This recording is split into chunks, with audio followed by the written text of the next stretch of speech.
dans le prochain épisode de Demain nous appartient. Tandis que l'agresseur s'en prend une fois de plus à Luna, Martin quitte cette. Tristan et Sylvain tentent quant à eux de remonter le moral d'Alex. Attention, les paragraphes qui suivent contiennent des spoilers sur l'épisode de Demain nous appartient diffusé demain soir sur TF1. Si vous ne voulez rien savoir, ne lisez pas ce qui suit. Lundi 24 juillet dans Demain nous appartient. L'agresseur s'en prend une fois de plus à Luna tandis que la voiture fonce droit sur Enora. Violette parvient à sauver le bébé in extremis en poussant le landau juste à temps. 2 jours plus tard, Sarah et Roxane sont encore sous le choc. Au Spoon, elles racontent à Bart qu'elles ont eu la peur de leur vie. D'après le dépanneur, ce genre d'incident arrive seulement lorsque le frein à main n'est pas complètement enclenché. Seulement, Roxane est certaine d'avoir fait attention en se garant sur la pente. Il pourrait donc s'agir d'un problème mécanique. Au commissariat, Damien a analysé la casquette de l'homme qui a agressé Luna. Malheureusement, rien n'est exploitable. Malgré tout, les policiers sont convaincus que l'individu est encore à 7 et qu'ils ont toujours une chance de le coincer. Chez les Reynaud, Roxane ne cesse de repenser à ce qu'il s'est passé. Elle demande donc à Violette si elle n'aurait pas desserré le frein à main de la voiture quand elle est allée chercher ses écouteurs. La jeune femme explique alors que c'est impossible puisqu'il était à l'arrière du véhicule. Angélique, qui a entendu leur conversation, intervient et rappelle à Roxane qu'elle est la dernière personne à avoir touché le frein à main. Selon elle, la responsable n'est certainement pas Violette.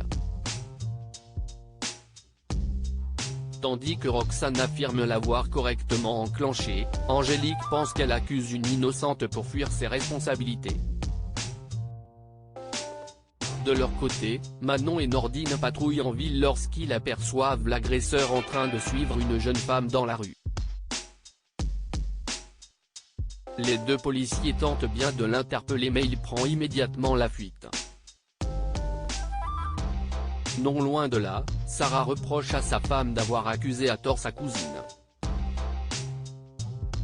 Cependant, Roxane, qui sait que Violette est fragile psychologiquement, pense qu'elle a provoqué cette situation pour attirer l'attention et se donner le beau rôle. En colère, Sarah lance que ce qu'elle dit est grave. Bien qu'elle ait aussi eu peur de perdre sa fille, la policière lui fait remarquer que ce n'est pas une raison pour vriller en accusant la terre entière.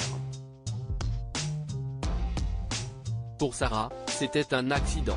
Elle enjoint donc sa femme d'apprendre à gérer ses émotions et à arrêter d'embêter tout le monde. Plus tard, Didier profite de croiser Sarah et Roxane dans la cuisine pour leur parler de Violette. Il leur explique que sa fille est une adolescente un peu spéciale, anxieuse, sensible et à fleur de peau.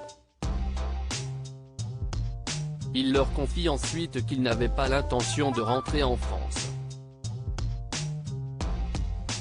Il y a quelques mois, un soir où elle rentrait tard de chez une copine, Violette a fait une mauvaise rencontre et a été agressée par un homme qui a tenté de la violer.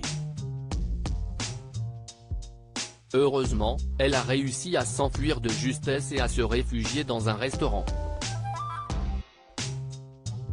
Une expérience évidemment très dure pour Violette. Selon Didier, sa fille est un amour et elle ne ferait de mal à personne, certainement pas à Enora. Roxane lui présente alors ses excuses puis reconnaît qu'elle perd un peu les pédales quand il s'agit de sa fille.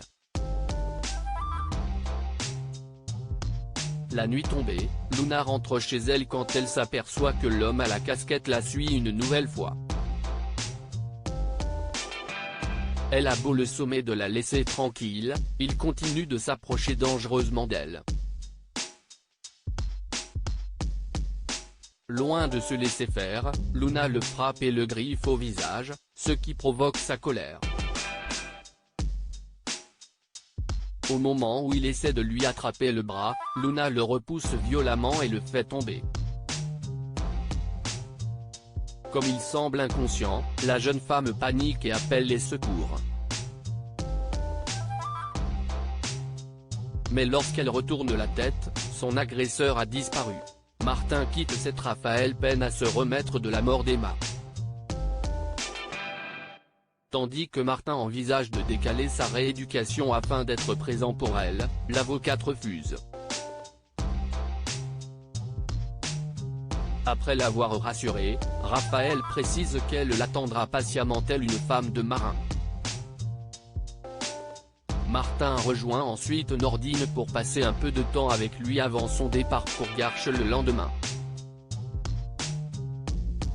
L'ambiance est à la bonne humeur entre le père et le fils.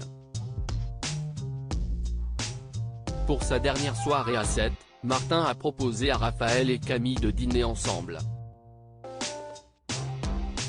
Seulement, Camille n'a pas très envie de tenir la chandelle et pense qu'il serait préférable qu'ils passent la soirée en tête-à-tête.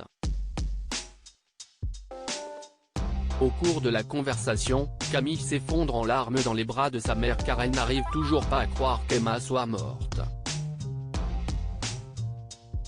Le soir venu, Martin et Raphaël passent une soirée en amoureux. Après avoir partagé un moment intime, elle confie combien il va lui manquer puis ajoute qu'elle a beaucoup de chance de l'avoir dans sa vie.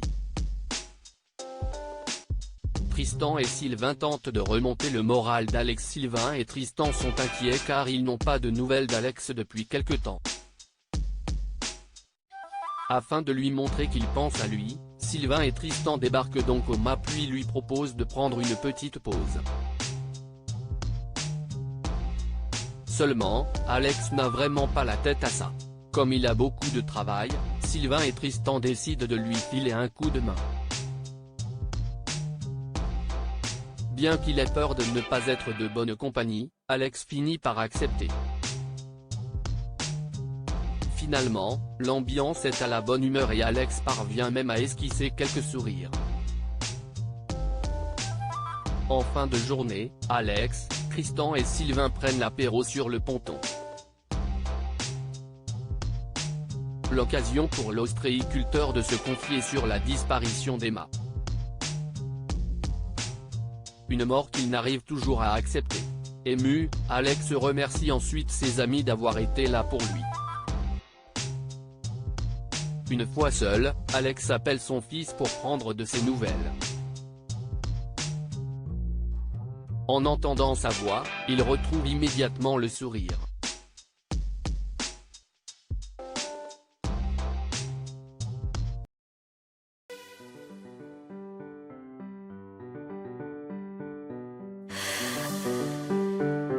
나